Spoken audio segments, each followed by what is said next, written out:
опитите и когато я изпълниш, тя вече вилито да принадлежи на тебе. Благодаря ти за живота й, благодаря ти за вярата й, благодаря ти, Боже, за това, че тя е вече изцелена. Благодаря ти, Боже, че тя вече мисли по правилен начин. Благодаря ти, Боже, че ти изгони всеки нечестив дух от нея, Боже. И тя в името на Исус, в раните на Исус, тя е свободна. От дяволе запрещавам ти. Ти вече нямаш власт над живота й. Тя е свободна. Тя е свободна.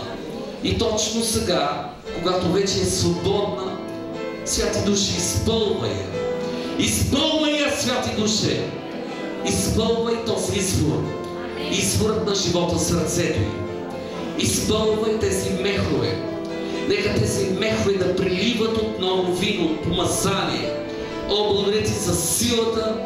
О, благодаря ти за мъдростта. О, благодаря ти за радостта, която ще изпълниш в нейното сърце. О, благодаря ти, Боже, че ти я променяш, Боже. О, благодаря ти, Боже, за красотата, която ти си й дал, Боже.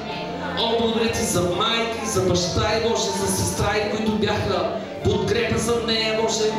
О, благодаря ти, че винаги, когато отивах от тях, Боже, тя изпитваше нужда да говори с мене.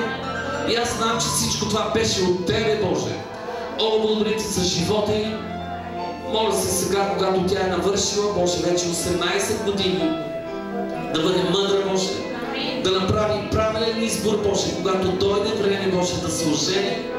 Аз знам, че това предстои, Боже, на всяко момиче. Боже, моля те, не тя да избира, а ти да избираш. Защото, Боже, ако ти избираш, аз знам, че ти винаги ще избереш правилния човек. Благодаря ти, Боже, че ти вече си го избрал. О, Боже, в духа виждам, че тя има семейство, Боже. Тя ще роди деца, Боже. Тя ще бъде щастлива, Боже. О, Боже, в духа виждам, че тя няма да има вече проблеми, Боже, с нищо, Боже. О, благодаря ти, Боже, че нервната си система е спокойна, Боже. О, благодаря ти, Боже, че след някой месец ще спре дори лекарствата. О, благодаря ти, Боже, че когато имаше нужда, Боже, от тебе, ти дойде, Боже, и я избави. О, ти казваш в ден на напаст, в ден на нужда, потърсете ме и аз ще ви избавя от примката на ловеца. О, благодаря ти, Боже, че точно сега ти влагаш любов в сърцето й. О, тя ще те възлюби с цяло сърце, с цяла душа, с целият сил, с цялата си сила. Изпълни всяко празно място. Всяко празно място, Боже. О, благодаря ти, Боже, за това, че ти си верен Бог на твоите обещания. О, ние те благославяме, о, ние те издигаме, о, ние те хвалим, Боже, за това, което правиш ти, Боже, за нашите деца. Благославяме всяко дете, което е дошло на това място. О, благодаря ти, в името на Исус Христос. Амин. Хайде, ръкопляскайте и дайте слава на Бог. Може да седнеш, Бог да те благослови.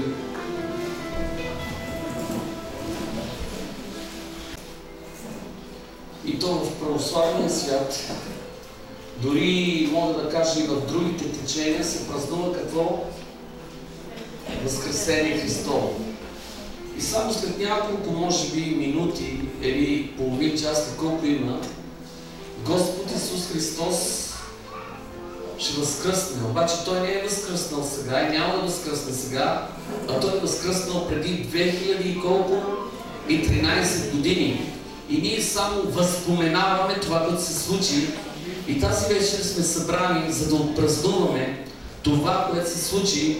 Защото ако нашият Господ Исус Христос не беше възкръснал победоносно, сега може би ние нямаше да бъдем тук, а може би някои от нас щяха да бъдат починали, други щяха да бъдат в някоя дискотека, трети може би да бяха наркомани, четвърти може би щяха не знам къде да бъдат. Но вижте, Божието Слово казва, че Той ни възлюби с вечна любов. И когато Той ни възлюби с вечна любов, Той даде на нас най-доброто. И нека да отворим в Лука, 24 глава. Самият той не е бил заедно с Исус, той е живял 60 години след Исус. Но вижте, той е бил един от добрите учители и е изследвал цялото Писание. Изследвайки цялото Писание, Божието Слово казва, че той говори голямата истина, че Исус Христос е възкръснал. И не само, че е възкръснал, но Божието Слово чрез Лука ни обяснява точно какво се е случило. И нека да прочетем тази история и след това ще разсъждаваме. Лука 24 глава. А в първия ден на седмицата, сутринта рано, жените дойдоха на гроба, носещи аромати, които бяха приготвили, и намериха камъка отворен от гроба. И като влязоха, не намериха тялото на Господа Исуса, и като бяха недоумени за това, ето, застанаха пред тях двама мъже с ослепително облекло и обзети от страх те наведоха лицата си до земята, а мъжете им рекоха: защо търсите живия между мъртвите? Няма го тук, но възкръсна. Спомнете си какво ви говореше, когато беше още в Галилея, като казваше, че човешкият син трябва да пострада в ръцете на грешните човеци, да бъде разпнат и на третия ден да възкръсне. Изпомниха си думите и като се върнаха от гроба, известиха всичко това на 11-те и на всички други. А те бяха Магдалина, Мария, Йоанна и Мария, и Яковата майка и други жени с тях, които казаха тези неща на апостолите. А тези думи им се видяха като празни приказки и не повярваха. А Петър стана и стича на гроба и като надникна видя само саваните и отиде у дома си, чудейки се, казва, за станалото. Това е една много позната история и всички вие много пъти сте чели Библията. Но вижте, тази вечер аз искам не да разкажа тази история, но да влезем в детайли в тази история и да разберем голямата истина, точно какво се случи. Защото това не е обикновено дело, това не е човешко дело, но ние виждаме, че тук има Божия намеса. И ето Божието Слово още от начало ни казва, че това стана в първия ден на седмицата, а именно неделя. Неделя. И Божието Слово казва, жените дойдоха на гроба, носещи аромати, които приготвиха и трябваше да поднесат на гроба на Исус. И ето когато намериха и отидоха и просто намериха камъка отворено от гроба и като влязаха, не намериха тялото на Господа, те просто бяха очудени. Много от нас са отивали на погребение и много от нас може би знаете церемонията как се погребва един човек. Самата церемония на самите юдеи е малко по-различна, защото те не се погребват в дупки като нас изкопани, а те се погребват в пещери. Там близо до Елеонския хълм е имало камъчна гора, в която камъчна гора е имало градина и в тази градина е имало няколко празни гроба. И Божието Слово ни казва, че един от тайните ученици на Исус, който обичаше Исус и беше богат и предварително си беше направил гроб, да не е пещера, той взе тялото на Исус, плати за него цена, с него от кръста и отиде и го погреба. И след като го погреба, Божието Слово ни казва, че някои от жените отидоха на гроба. И когато отидоха на гроба, що да видят? Гроба е голяма скала, в която скала е издълбана пещера и в тази самата пещера има нещо като, може би, скала, която е полегнала и на нея беше положен Исус. Колко от вас бяха вчера тук на това служение, защото аз ви казах, че Исус беше измъчван, Исус беше бичуван, Исус беше наранен и Той беше целият облят в кръв.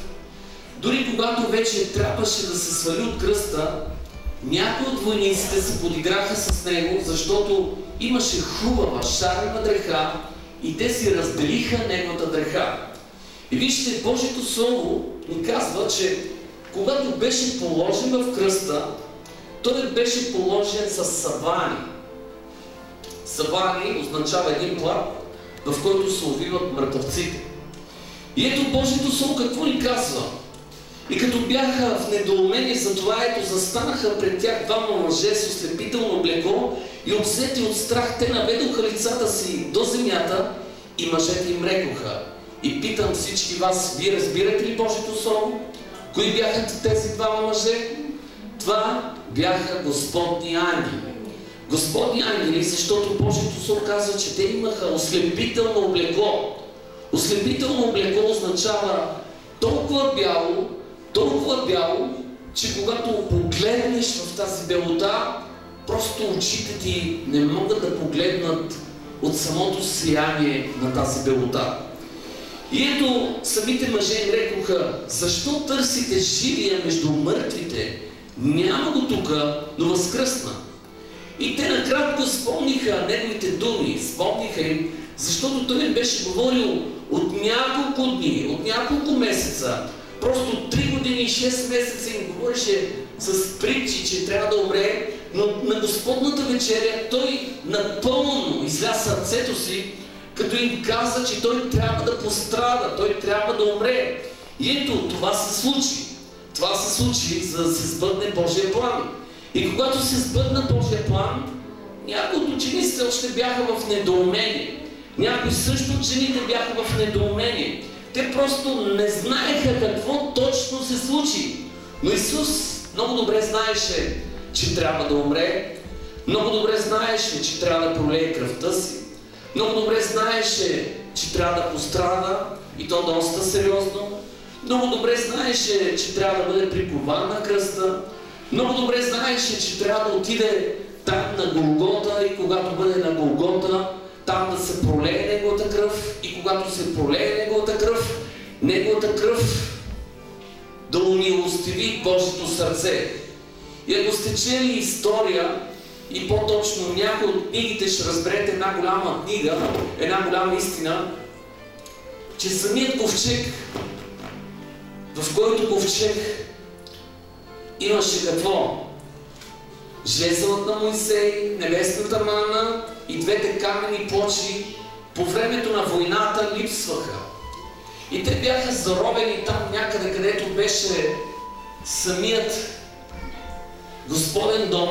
Обаче никой не знаеше, защото самият пророк Еремия или правосвещеник Еремия беше скрил този ковчег. И върху ковчега имаше едни плочи, които плочи се наричаха умилостивителни плочи. И винаги, когато се колеше жертва, правосвещеника веднъж в годината влизаше и ръсеше тези умилостивителни плочи с кръв.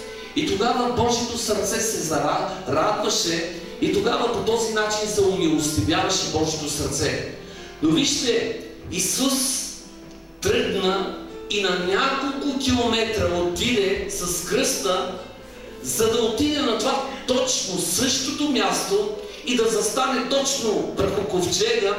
И Божието Слово казва, че когато почина, когато умря, когато каза свърши се, той проля кръвта си. И Божието Слово казва, че за няколко часа нямаше какво, нямаше слънце, потъмня. И когато потъмня, имаше земетръс, дори земята се пропука, напука. И знаете ли според вас защо се напука земята? Някой от вас досеща ли се? Имаше земетръс. Земята точно под кръста се напука. Учените са изследвали и са намерили това място, което е наречено Голгота, че точно под Голгота, демек под кръста, където лежеше, където беше кръста на Исус, лежи ковчега на Божият завет.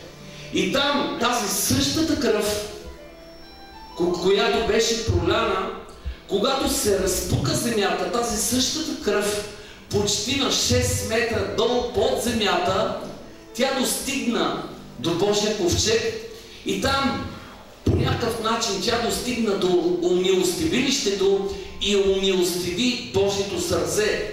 И днес, чрез тази кръв, ние имаме прощение. Чрез тази кръв ние станахме праведни. Чрез тази кръв Божието Слово казва, че ние не само сме праведни, но вече имаме право да бъдем Божи деца.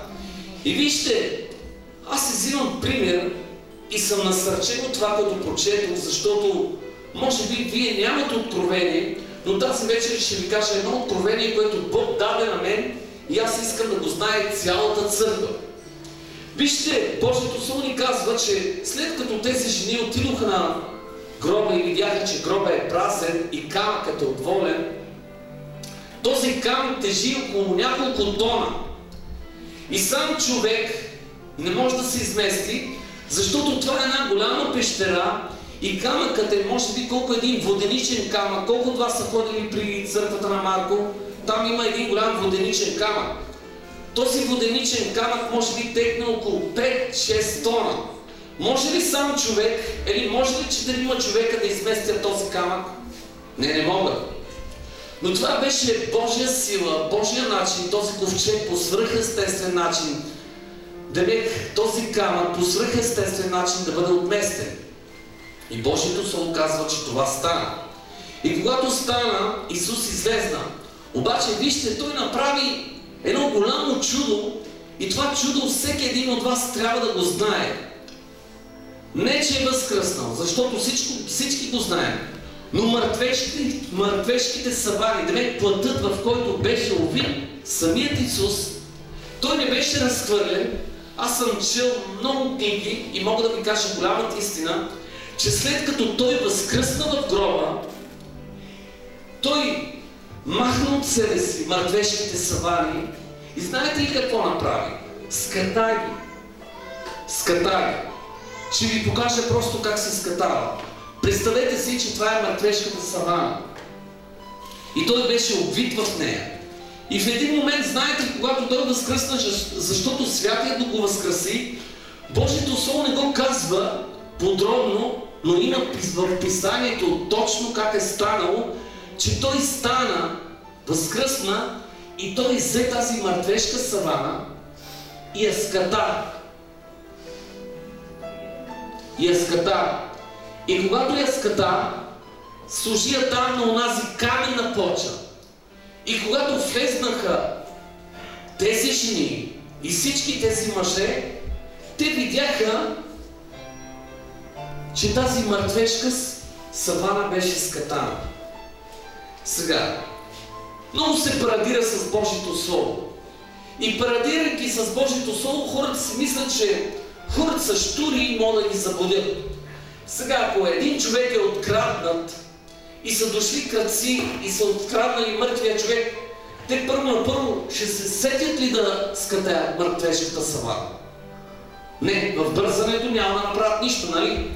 Грабват тялото и ще побегнат.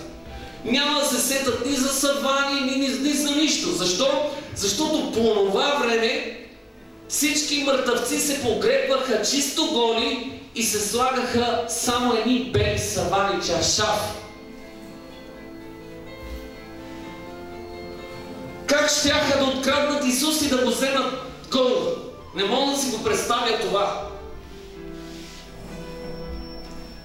Значи, вижте, Божието Слово казва, че Исус Христос, когато възкръсна, Той възкръсна в дрехата на праведността. Той възкръсна и беше облечен в славна дреха, която не беше дрипа, славна дреха, която беше славна дреха, която Бог обещава и на нас, когато отидем на небето. Той казва, че всички там ще бъдем облечени с еднакво облекло. Какво ще бъде това облекло? Дрехата, мантията на праведността. И след като възкръсна, този плат, този чаршаф, този саван мъртвешкия, с който той беше облит, той беше скатан и сложен там на плочата. И когато влезнаха всички тези ученици, всички тези последователи, те видяха този саван скатан, стиплен, сложен на единия край и видяха, в едното послание се пише, че имало един ангел, в другото послание тук, в Йоанна се пише за един, тук се пишат за двама ангели. И вижте, Божието Слово ни казва, че тези ангели казаха, че Исус Христос не е между мъртвите. И знаете ли откъде те разбраха, тези жени, че Исус Христос Не, между мъртвите е възкръснал.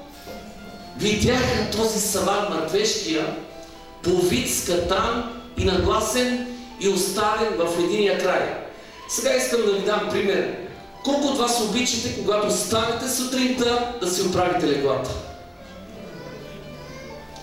Аз не, обаче жените да, обичате, нали? Живки, ти като ставаш от сън, оправиш ли си леглото? Или, както легнеш кофраш, така и ставаш и после... Добре, искам всички жени да си дигнат ръцете, тези, които обичат, да скатаят там юргана, да сложат чаршафите, как си му е реда, всичко да правят. Има ли такива, които не оправят леглата и чакат да дойде направо пак вечер и пак да си легнат? Има ли такива жени тук на това място? Не.